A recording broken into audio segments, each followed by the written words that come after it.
এগৰাকী মাতৃ আছিলে। তেখেতে বৰ যত্ন কৰি ল'ৰা ছোৱালীকেইটা তুলি ছোৱালী বিয়া দিলে। ল'ৰাটো বাৰু ল'ৰা এটা ছোৱালী নাছিলে, ল'ৰাটোৰ লগত আছিলে। দিন গৈ আছে।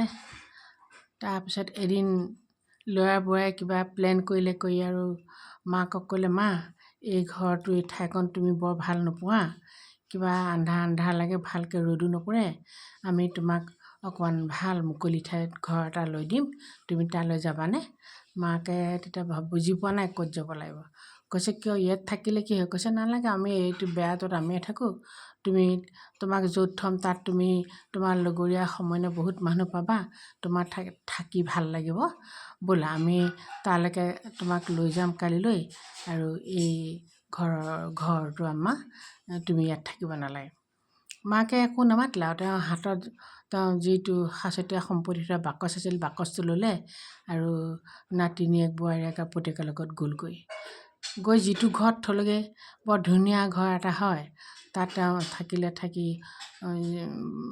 থাকোঁতেই দুদিনৰ পিছতে হ'ল কি, সিহঁতে মানে কৈ আহিছিলে যে আমি আমেৰিকালৈ যাম, দুদিনৰ পিছতে আহিম, দুদিনমানৰ পিছতহে আমি আহিম, আহি তোমাক খবৰ ল'ম, এতিয়া আমি লৰালৰিকৈ যাওঁগৈ। মা গ'ল।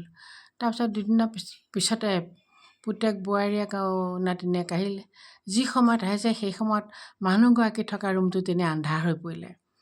লগত কোনো নাছিল, ওচৰলৈ কোনো অহা নাছিলে। আন্ধাৰ হোৱাৰ কাৰণে তেওঁ ভয়ো খালে। ভয় খোৱা ঠিক পিছ মুহূৰ্ততে এসোপামান মমবাতি জ্বলি উঠিল আৰু মস্ত এটা কেক লৈ পুতেক বোৱাৰীয়েক আৰু নাতিনীয়েক তাত সোমাই পেলাই ক'লে যে, হেপী বাৰ্থডে মা, আৰু তোমাৰ এই নতুন ঘৰলৈ তোমাৰ শুভাগমনৰ কাৰণে তোমাকে স্বাগতম জনালোঁ। এইটো তোমাৰ ঘৰ, আমি এনেহে কৈছিলোঁ বিদেশলৈ যামগৈ বুলি, নাযাওঁ, তোমাক এৰি আমি ক'তো নাযাওঁ, এইটোৱে এতিয়া আমাৰ ঘৰ, আমি তোমাৰ কাৰণেই কিনিলোঁ, তোমাৰ নামতেই ৰাখিছোঁ, আৰু আমাৰ সেই পুৰণি ঘৰটো বেচি দিলোঁ, সেইকাৰণে তোমাক আমি উলিয়াই আনিছিলোঁ। এতিয়া তুমি আৰু চিন্তা কৰিব নালাগে, এই ঘৰ তোমাৰেই, আজিৰ পৰা আমি তোমাৰ লগতে থাকিম। তেতিয়া মাকে বাকচটো উলিয়াই বাকচত থকা গহনা পাতি আৰু টকা পইচা চব পুতেকক চমজাই দিলে। তেতিয়া পুতেকে ক'লে, নালাগে মা, তোমাৰ হাতখন দিয়াচোন বুলি মূৰত ল'লে যে, তোমাৰ আশীৰ্বাদহে আমাৰ কাৰণে সকলো, এই বস্তু আমাক একো নালাগে, থাকক, তোমাৰ বস্তু তোমাৰ লগতে থাকক। কাহিনীটো বৰ ভাল লাগিল, আপোনালোকৰ লগত শ্বেয়াৰ কৰিলোঁ।